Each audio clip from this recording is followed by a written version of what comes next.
Hello everyone. Welcome to my educational YouTube channel. My name is Neha Gupta. I am postgraduate and seated qualified teacher. Before starting my class, I request to all of you please subscribe my YouTube channel if you don't subscribe. My today topic is class 6 chapter 5. Chapter name is understanding elementary shapes.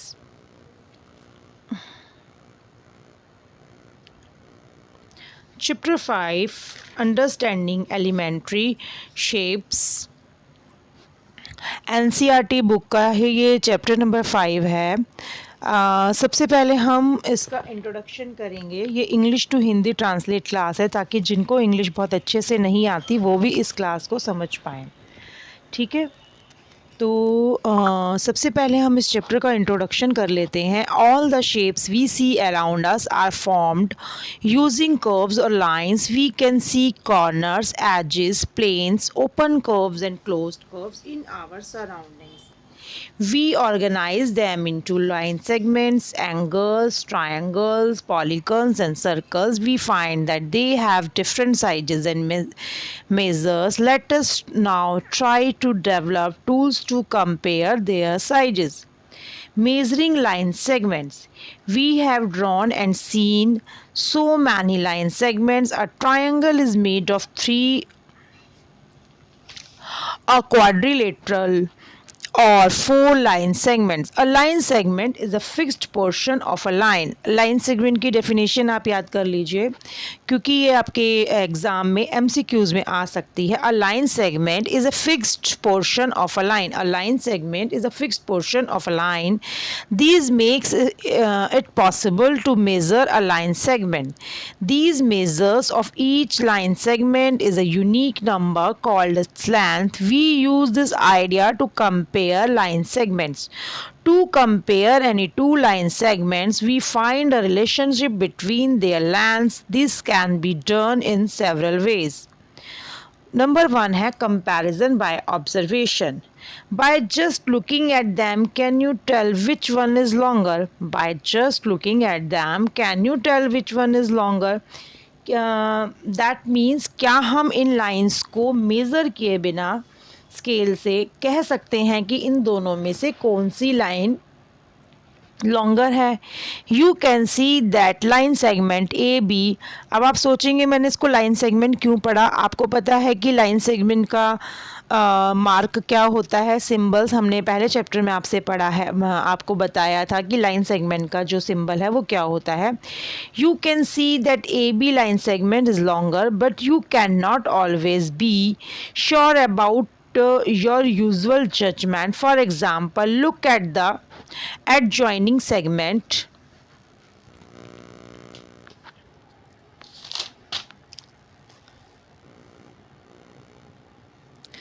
The difference in lengths between these two may not be obvious. This makes other ways of comparing necessary. In this adjacent figure, line segment AB and PQ have the same lengths. This is not quite obvious. So we need better methods of comparing line A and B. Comparison by tracing.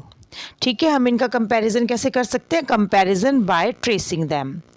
ठीक है, to compare A B and to compare line segment A B. आपको पता है A B के ऊपर जो mark लगा हुआ है सिंबल, उससे हमने बताया कि लाइन सेगमेंट है.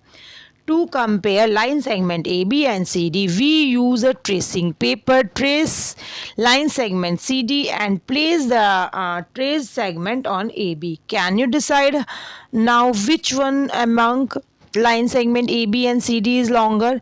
क्या हम इस तरीके से बता सकते हैं कि कौन सी लाइन ज़्यादा बड़ी है. This method depends upon the accuracy in tracing the line segment. Moreover, if you want to compare with another length, you have to trace another line segment.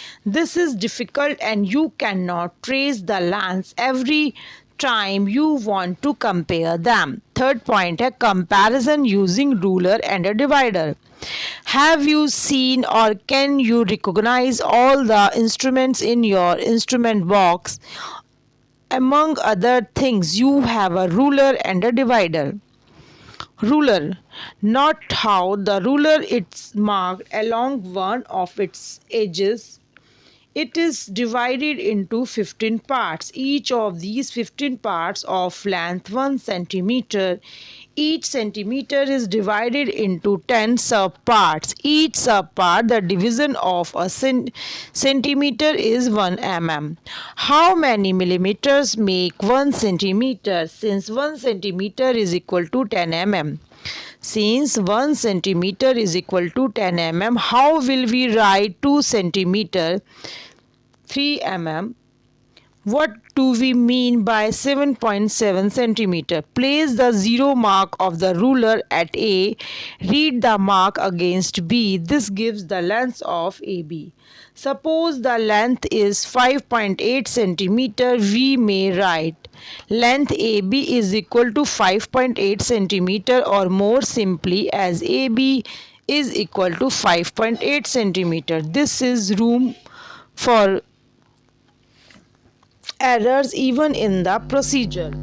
The thickness of ruler may cause difficulties in reading of the mark on it.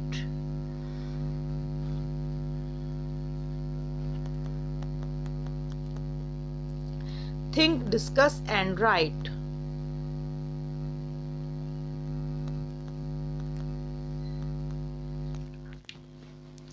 Think, discuss and write.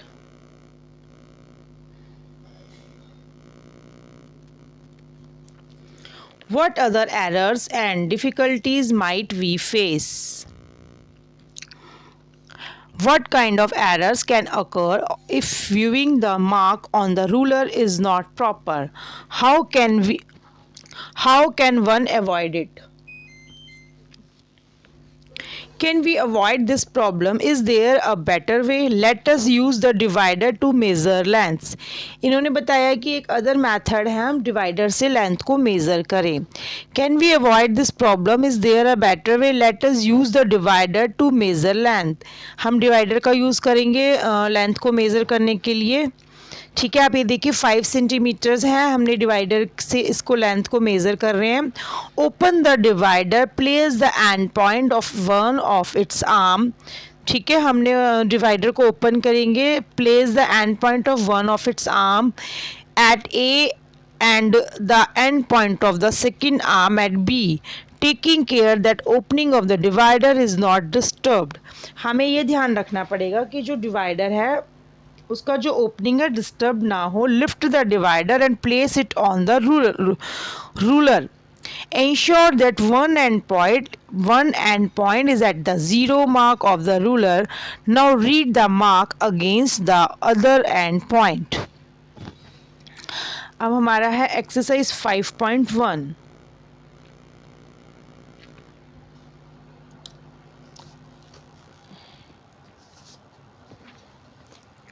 Understanding elementary shape. Question number 1 हम start कर रहे हैं. अभी हमने इसका introduction किया था. Introduction में हमने ये पढ़ा है कि हम दो लाइन सेगमेंट्स को क्या सिर्फ अपनी आँखों से देख के अंदाज़ा लगाकर ठीक है मेज़र कर सकते हैं या नहीं कर सकते. ठीक है, अब इससे रिलेटेड 5.1 के हम क्वेश्चन आंसर्स कर रहे हैं. क्वेश्चन नंबर 1 है हमारा, what is the disadvantage in comparing line segments by mere observation.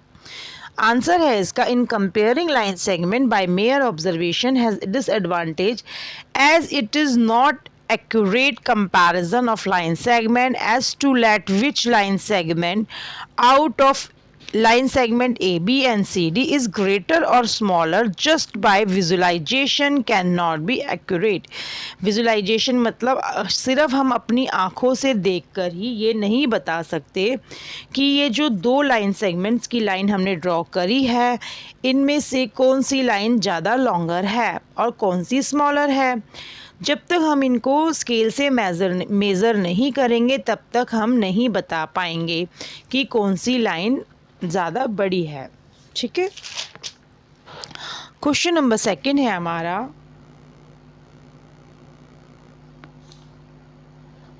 what it is better to use a divider than a ruler while measuring the length of a line segment? इसका answer है हमारा, as to measure line segment by using ruler may have disadvantage due to angular view or thickness of edges of a ruler. As to measure line segment by using ruler may be disadvantage due to angular view. Angular view का मतलब होता है, मैं इसको कैसे recording करके बताऊं। Angular view का मतलब होता है, जैसे हमने स्केल मान लो पेज पे रखा तो हमें एंगल बना के स्केल को नहीं देखना। जैसे कई बार आपने देखा है रूलर की थिकनेस ज़्यादा होती है तो आपने उसको रजिस्टर पे प्लेस किया कॉपी पे, तो आपने एंगुलर व्यू से नहीं देखना। एंगुलर व्यू का मतलब होता है कि हमें कॉपी के बिल्कुल ऊपर से देखना है। अगर आपने एंगल बना के पेज और अपनी आँख के बीच में एक एंगल बना के देखेंगे तो सही मेज़रमेंट नहीं आएगा। हमें जहाँ पे स्केल है वहाँ पे 90 डिग्री से स्ट्रेट देखना है ताकि हमें जो लाइन है वो हमारी सही ड्रॉ हो सके। ठीक है, इसका आंसर इतना ही लिखना है। ठीक है। क्वेश्चन नंबर 3 है हमारा, draw any line segment say AB, take any point C lying in between A and B, measure the lengths of AB, ABC and AC. Is AB is equal to AC plus CB? Not if AB are any the 3 points on a line such that AC plus CB is equal to AB, then we can be sure that C lies between A and B. ठीक है, अब हम इसके बारे में करते हैं। Draw a line segment. अब आप सबसे नीचे देख लीजिए, हमने एक लाइन सेगमेंट ड्रॉ किया है ए बी ऑफ 9 सेंटीमीटर। जो ए बी लाइन है वो 9 सेंटीमीटर है। Now mark point C on A B at 4 centimetre from point A से लेके हमें एक पॉइंट मार्क करना है 4 centimetre. Now using divider measure A C. Now using divider measure A C, फिर हमें डिवाइडर का यूज़ करना है ए सी को मेज़र करने के लिए। Using divider measure B C. B C is equal to 9 centimetre minus A C 5 centimetre, hence 4 centimetre plus 5 centimetre is equal to 9 centimetre. इस क्वेश्चन में हमसे पूछा गया है, अगर ए बी लाइन 9 सेंटीमीटर है और ए सी लाइन 4 सेंटीमीटर है तो सी बी लाइन जो है हमें उसका वैल्यू बताना है कि सी बी की कितनी वैल्यू होगी। तो सिंपल है, अगर ए बी लाइन 9 सेंटीमीटर है, अगर हम उसमें से ए सी लाइन को माइनस कर देंगे तो हमारा 9 सेंटीमीटर आ जाएगा। ठीक है, तो हमें यही पूछा गया है, ड्रॉ एनी लाइन सेगमेंट से A B, take any point C lying in between A and B, measure the length of A B, B C and A C. Is A B is equal to A C plus C B. ठीक है, तो हमसे इसमें क्या पूछा गया, A B जो है क्या सी ए सी प्लस सी बी के इक्वल है। ठीक है, तो आई थिंक ये क्वेश्चन सिंपल है, इसमें कुछ ज़्यादा ऐसी बात नहीं है। अब हम अपने क्वेश्चन नंबर 4 की तरफ मूव कर रहे हैं। If ABC are 3 points on a line such that AB is equal to 5 centimeter, BC is equal to 3 centimeter and AC is equal to 8 centimeter, which one of them lies between the other two? इसका solution है, as according to given condition A B is equal to 5 centimetre, B C is equal to 3 centimetre. ठीक है, तो A सी कितना होगा, ए सी भी हमें given है 8 centimetre. Which one of these them lies between the other two. इसमें हमें पूछा है कि कौन सा पॉइंट बीच में लाइज करेगा। तो ये तो बहुत सिंपल है, पहले हम AC को ड्रॉ कर लेंगे। 8 सेंटीमीटर है AC हमारा, ठीक है, ए सी हमारा 8 सेंटीमीटर है, ए बी हमारा 5 सेंटीमीटर है, बी सी हमारा 3 सेंटीमीटर है। तो it is clear that A B plus B C is equal to A C, 5 प्लस 3 8 centimetre. We can say that B is a point lying between A C. इसमें बहुत simple चीज़ पूछी गई है कि कौन सा पॉइंट बीच में बिटवीन में लाइज करेगा। तो सिंपल है, B is the point lying between A C. ठीक है students, as according to given condition AB is equal to 5 centimeter and BC is equal to 3 centimeter. तो AB is equal to 5 centimeter, BC is equal to 3 centimeter, AC is equal to 8 centimeter. It is clear that AB plus BC is equal to AC. 5 plus 3 is equal to 8 centimeter. We can say that B is a point lying between AC. ठीक है student. Question number 5 है हमारा,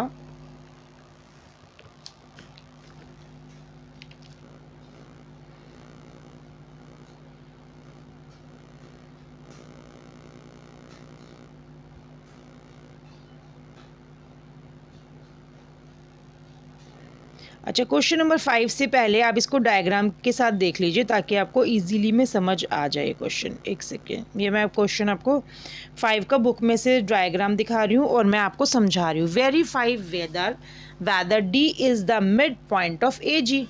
हमें ये पूछा गया है इस क्वेश्चन में कि आप वेरीफाई कीजिए कि D is the mid point of A G. जो D है वो ए जी का मिड पॉइंट है। ठीक है, इसका सॉल्यूशन हम करेंगे। Let A B is equal to B C. इसमें हमको ये बताया गया कि ए बी जो है बी सी के इक्वल है, बी सी सी डी के इक्वल है। ठीक है, और C D is equal to D E, D is equal to E F is equal to F G and F G is equal to 1 centimetre. Therefore line segment A D is equal to A B plus B C plus C D. ठीक है, line segment A D is equal to 3 centimetre.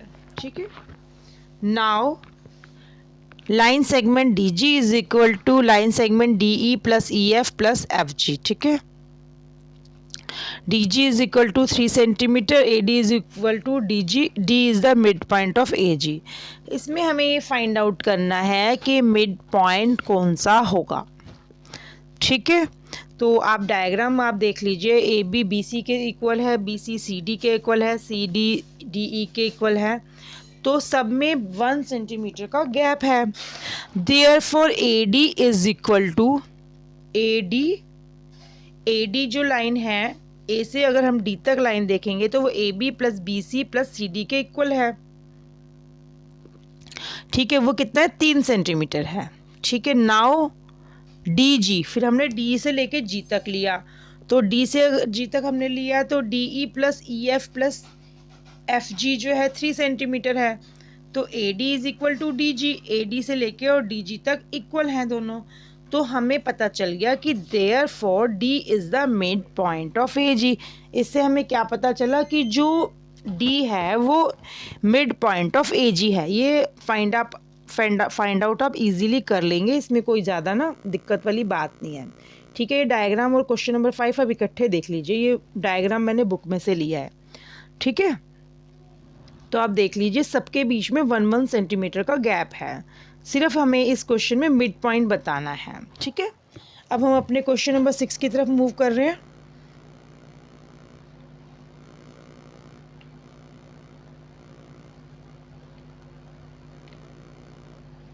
Question number 6 है हमारा, if B is the mid point of AC and C is the mid point of BD, where ABCD lie on a straight line, say why AB is equal to CD। ठीक है, अब हम क्या करेंगे, एक line draw करेंगे, उस पर ABCD पॉइंट्स ड्रॉ कर देंगे। If B is a mid point of AC, अगर B जो है मिड पॉइंट ऑफ है AC का, then AB is equal to BC, AB line segment is equal to BC line segment. Also given C is the midpoint of BD, BC is equal to CD. Then from question statement 1 and 2, AB is equal to CD. AB जो है वो AB जो है वो CD के equal है। ठीक है, B is the midpoint of AC. अगर बी जो है ए सी का, if B is the mid point of A C, अगर जो बी है, क्वेश्चन में क्या गिवन है हमें कि अगर बी जो है वो ए सी का मिड पॉइंट है, तो and C is the mid point of B D, और सी जो है बी डी का मिड पॉइंट है, where A B C D lie on a straight line, A B C D जो है एक स्ट्रेट लाइन में लाई कर रहे हैं, say why A B is equal to C D, हमें ये बताना है कि क्यों ए बी जो है वो सी डी के बराबर है। If B is a mid point of A C, अगर जो B है वो ए सी का मिड पॉइंट है, then A B is equal to B C, ठीक है।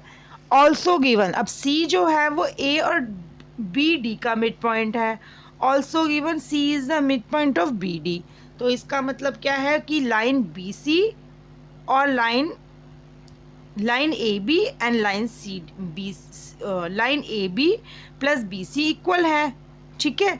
और अगर C जो है मिड पॉइंट है लाइन सेगमेंट बी डी का, तो इसका मतलब B C plus C D भी इक्वल है, ठीक है। ये हमारी स्टेटमेंट 2 बन गई। Then from statement 1 and 2 we can say that line segment A B is equal to line segment C D is equal, ठीक है। ओके स्टूडेंट्स, अब हम अपने क्वेश्चन नंबर 7 की तरफ मूव कर रहे हैं। क्वेश्चन नंबर हमारा 7 है, ड्रॉ फाइव ट्राइंगल्स, एक second, draw 5 triangles and measure their sides. Check in each case if the sum of the lengths of any two sides is always less than the third side. Draw 5 triangles, हमें 5 triangles draw करने हैं। Measure their sides, हमें उनकी sides को measure करना है scale से। Check in each case, हमें ईच केस में ये मेज़र करना है। If the sum of the lengths of any two sides is always less than the third side, हमें क्या इसमें बताना है कि अगर हम ट्रायंगल की 2 साइड्स को प्लस करें, गिवन 2 साइड्स को अगर हम प्लस करें, तो वो ऑलवेज 3/3 साइड के जो मेज़रमेंट है उससे लेस देन होती है, नहीं लेस देन नहीं होती, जबकि ज़्यादा होती है, ठीक है। आप जब भी ट्रायंगल की 2 साइड्स को मेज़र करेंगे, उनका जो सम होगा वो थर्ड साइड के मेज़रमेंट से ऑलवेज ज़्यादा होगा। लेकिन हमसे क्वेश्चन में क्या पूछा गया है कि आपको 5 ट्रायंगल्स अलग अलग लेंथ के ड्रॉ करने हैं and measure their sides. Check in each case if the sum of the lengths of any 2 sides is always less than the third side. Less than नहीं होती, ग्रेटर देन होती है, ज़्यादा होती है। लेस देन नहीं होती, मोर देन होती है, ठीक है। अब हमने आपके लिए 3 ट्रायंगल्स ड्रॉ करे हैं। इससे हम आपको समझाने की कोशिश करेंगे कि क्वेश्चन में क्या पूछा गया है। अब हम फर्स्ट ट्रायंगल ले लेते हैं। थोड़ी सी इसमें हल्की सी कटिंग हो गई, मैंने वो भी नहीं लगाया इसमें, ठीक है, वाइटनर भी नहीं लगाया, ठीक है। Let the sum of 2 sides, हमें 2 साइड्स का सम लेना है, ठीक है। अब हमें क्या है, ए बी गिवन है एंड ए सी गिवन है। मान लो ए बी प्लस ए सी, मान लो ए बी है हमारा 3 सेंटीमीटर और ए सी है हमारा 5 सेंटीमीटर। तो इसके बाद हमें एक लाइन ड्रॉ करनी है, फिर हमें उसको मेज़रमेंट करना है कि ये लाइन कितने सेंटीमीटर आएगी। जहाँ पे क्वेश्चन मार्क है ना स्टूडेंट्स, उसको हमें मेज़र करना है, ठीक है। तो हमने बी सी लाइन मेज़र करेंगे। कैसे करेंगे, हम एक स्केल लेंगे, स्केल से हम मेज़रमेंट करेंगे। लेकिन स्टूडेंट्स ये 6 सेंटीमीटर हो सकता है, कभी कभी पूरा नहीं आएगा, ये पॉइंट्स में भी आ सकता है। तो हम ये अप्रॉक्स कह सकते हैं, मतलब हम ये नहीं कह सकते ये 5.8 भी आ सकता है, 6 भी आ सकता है, ठीक है। तो हमने अप्रॉक्स कितना आएगा, 6 सेंटीमीटर आएगा। तो इससे हम क्या अंदाज़ा लगा सकते हैं कि जो 2 साइड्स का प्लस होता है वो हमेशा ही थर्ड साइड के मेज़रमेंट से ऑलवेज ज़्यादा होगा। लेस देन नहीं होगा, मोर देन होगा, ऑलवेज ज़्यादा होगा, ठीक है। सेकेंड हम ले लेते हैं A B, line segment A B plus A C is equal to 3 + 6, ठीक है। तो 3 + 6 कितना हो गया, 9 सेंटीमीटर हो गया, ठीक है। Line segment B C is equal to 7 centimetre, line segment B C is equal to 7 centimetre. ठीक है। A B, line segment A B plus line segment A C is greater than B C. ठीक है, हमने यहाँ पे greater than बता दिया है। A B plus B C हमेशा ग्रेटर देन होगा। ठीक है, ये कितना आएगा 8 सेंटीमीटर, ये ग्रेटर देन किससे 6 सेंटीमीटर से। सेकंड ट्रायंगल में आप देख लीजिए, हमें ए बी गिवन है 3 सेंटीमीटर और ए सी है हमारा 6 सेंटीमीटर, तो हमारा बी सी कितना आएगा अप्रॉक्स 7 सेंटीमीटर। हम ये नहीं कह सकते कि पूरी तरह 7 सेंटीमीटर होगा, ये पॉइंट्स में 1-2 पॉइंट्स कम भी हो सकता है, ये 6.8 6.7 भी हो सकता है। अप्रॉक्स आएगा ये 7 सेंटीमीटर, पूरी तरह 7 सेंटीमीटर ये नहीं होगा। ठीक है, तो ए बी प्लस ए जी, अब में हमें इससे क्या डिसीजन निकलता है कि त्रिभुज की 2 भुजाओं का प्लस जो होता है ऑलवेज ही थर्ड भुजा के मेज़रमेंट से ज़्यादा होता है, कभी भी कम नहीं होता। ठीक है, तो मैं आपको यही बता रही हूँ। ठीक है, तो अब हम थर्ड ट्रायंगल ले लेते हैं अगेन, ए सी प्लस बी सी। अब आप देख लीजिए ए सी कितना है 5 सेंटीमीटर है एंड बी सी है 6 सेंटीमीटर। ठीक है, अब हमें ये वाली लाइन मेज़र करनी है, तो A C plus B C 11 centimetre हो जाएगा। अब हमें ए बी अगर हमें फाइंड आउट हम करें तो ये अप्रॉक्स 4.8 सेंटीमीटर आ रहा है, तो हम अप्रॉक्स 5 सेंटीमीटर इसको लिख सकते हैं। ठीक है, तो अभी हमने फिर वही चीज़ देखी कि जो ट्रायंगल की 2 साइड्स हैं उसका मेज़रमेंट को अगर हम प्लस करेंगे तो ऑलवेज़ वो थर्ड साइड से ज़्यादा होता है। 5 centimetre plus 6 centimetre is greater than 11 centimetre जो है वो ज़्यादा है 5 सेंटीमीटर से। ठीक है स्टूडेंट्स, 11 सेंटीमीटर जो है वो बड़ा है 5 सेंटीमीटर से। तो हमने 3 ट्रायंगल्स लिए हैं जिससे हमने क्या डिसीजन निकाला है कि ट्रायंगल की 2 साइड्स का प्लस ऑलवेज थर्ड साइड के मेज़रमेंट से ऑलवेज ज़्यादा होता है, मोर देन होता है, लेस देन नहीं होता। ठीक है, ये क्लास हमारी यहीं पे फिनिश होती है और फिर मिलते हैं नेक्स्ट क्लास में। Till then bye bye students.